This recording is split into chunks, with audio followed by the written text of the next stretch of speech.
Bonjour et bienvenue dans le podcast LVL Coach. Je suis Benjamin Laval, coach sportif diplômé d'État et je partage avec vous mes conseils pour vous aider en musculation, nutrition et récupération. Prêt pour cet épisode? C'est parti!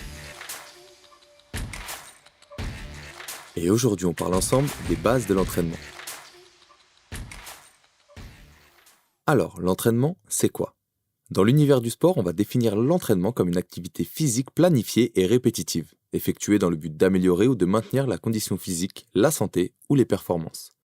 Autrement dit, l'entraînement, c'est faire des exercices physiques spécifiques dans le but de renforcer son corps, de perdre du poids, d'augmenter sa masse musculaire, d'améliorer sa santé cardiovasculaire ou encore de travailler sur d'autres objectifs de conditionnement physique. En bref, l'objectif c'est d'améliorer son niveau de fitness. Qu'on soit débutant ou confirmé, la première chose à faire est de se définir des objectifs. Pourquoi je m'entraîne? Qu'est-ce que je veux? Mettez de l'ordre dans vos envies, priorisez vos objectifs et fixez-vous quelque chose d'atteignable pour garder votre motivation. L'erreur la plus courante, c'est d'en faire trop vite et trop fort. L'adaptation du corps suite à l'entraînement est un processus qui prend du temps. Il faut être patient et persévérer.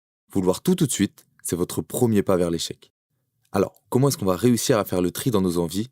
Je vais vous aider en vous donnant 5 grandes catégories dans lesquelles vous allez pouvoir vous placer.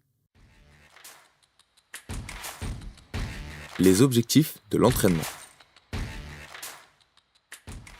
La première chose à comprendre, c'est que chaque personne a sa propre raison de s'entraîner, que ce soit dans un objectif esthétique, de santé ou de performance.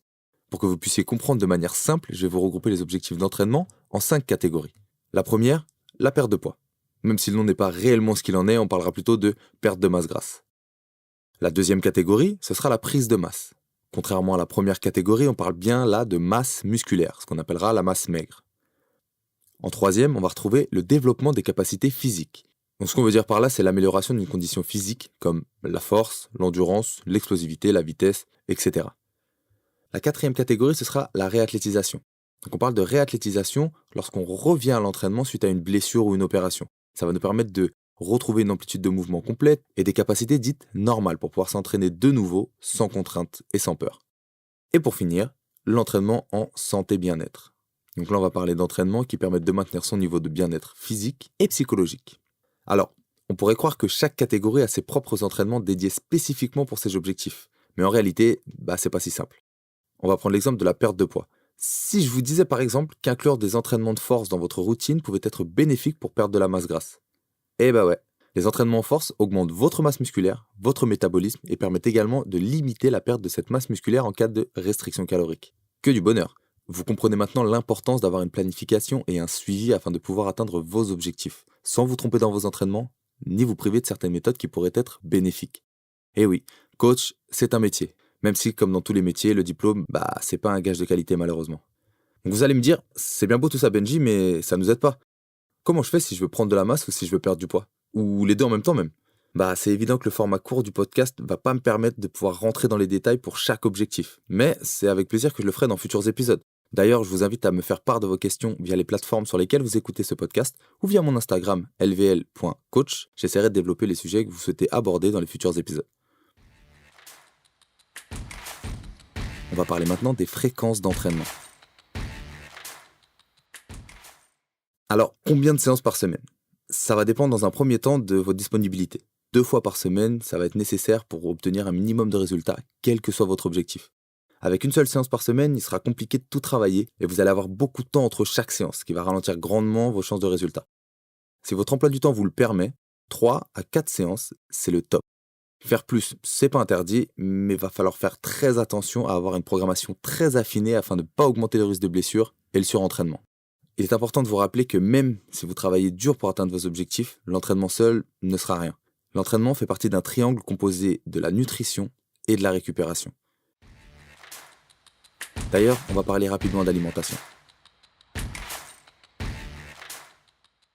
Pour définir ses besoins, il faut d'abord connaître son taux métabolique. Alors, le métabolisme, qu'est-ce que c'est? C'est le processus par lequel votre corps va transformer les aliments que vous mangez en énergie. Le taux métabolique de chaque individu va varier en fonction de facteurs tels que la génétique, votre sexe, votre âge, la taille, le niveau d'activité physique. Si ça vous intéresse de connaître votre métabolisme, il y a des outils très faciles sur Internet, donc je vous invite à taper dans vos moteurs de recherche métabolisme ou métabolisme basal et vous allez avoir des calculateurs qui peuvent déjà vous aiguiller sur ce qu'il faudrait pour vous.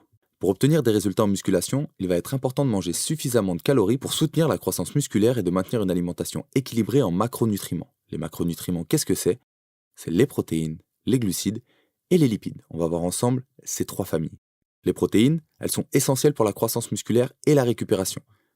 Les sources de protéines principales que vous allez pouvoir avoir vont être la viande, les poissons, les œufs, les produits laitiers, les légumineuses et les noix. Un objectif recommandé pour la musculation serait de consommer entre 1,6 et 2,2 grammes de protéines par kilogramme de poids de corps par jour. Notre deuxième famille, les glucides. Ils fournissent de l'énergie pour les entraînements et soutiennent la récupération musculaire. Les sources principales de glucides, ça va être les céréales, les pâtes et les légumineuses. Pour ce qui est des glucides, ça devrait représenter environ 40 à 60% de l'apport calorique quotidien. Dernière famille de macronutriments, les lipides, le gras. Les lipides vont être super importants pour votre santé, votre système hormonal et votre performance. Les sources principales de lipides sont les noix, les graines, les huiles, les avocats et les poissons gras. Pour ce qui est des lipides, ça devrait représenter entre 20 et 30% de votre apport calorique quotidien total.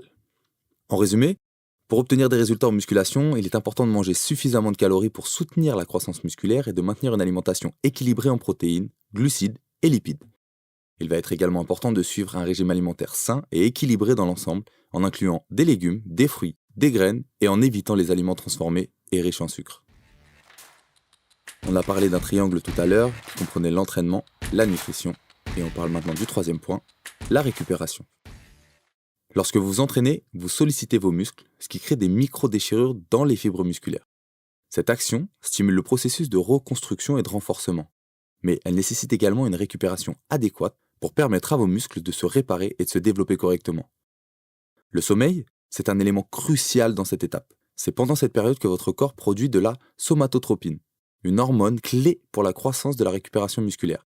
Le manque de sommeil peut entraîner une diminution de la production de cette hormone, ce qui va ralentir votre récupération et empêcher vos muscles de se développer. En plus de ça, le sommeil permet également à votre corps de réduire le niveau de cortisol. Le cortisol, c'est une hormone du stress qui peut avoir des effets néfastes sur votre récupération musculaire et sur votre santé globale. Le cortisol, en excès, peut inhiber la croissance musculaire et même causer des dégradations des tissus musculaires existants. Et pour terminer, le sommeil est important pour la régulation de l'appétit et des hormones de la faim, ce qui peut vous aider à maintenir un régime alimentaire adéquat pour soutenir votre développement musculaire ou votre perte de masse grasse. Donc je sais que changer ses habitudes, c'est pas quelque chose de facile, mais si vous mettez toutes les chances de votre côté en procédant par étapes, petit à petit, vous atteindrez vos objectifs, c'est certain. Il est déjà bientôt temps de finir cet épisode sur les bases de l'entraînement, mais avant on va se faire un petit résumé. Débutant ou confirmé, si vous souhaitez progresser, commencez par définir clairement vos objectifs et structurez-les. Quel est le plus important pour vous ? Qu'est-ce que vous devez prioriser ? Une fois que c'est fait, quel chemin emprunter pour réussir ? Il y a des centaines de méthodes dans musculation. Et ce qui marche pour une personne, ça ne marchera pas forcément aussi bien sur d'autres. À vous de tester différents programmes, différents coachs pour trouver ce qui vous convient le mieux. Ce qui vous procure le plus de sensations, le plus de résultats, le plus de plaisir. Rien de pire que d'aller à l'entraînement à reculons. Mangez un nombre de calories suffisante afin d'aider votre corps à récupérer et à lui fournir l'énergie nécessaire pour les séances à venir. Si vous n'avez aucune notion de nutrition, commencez par une répartition qui s'approche de quelque chose comme 50% de glucides, 30% de protéines et 20% de lipides. Vous allez avoir de nombreuses applications mobiles disponibles gratuitement pour vous aider, comme par exemple l'application MyFitnessPal.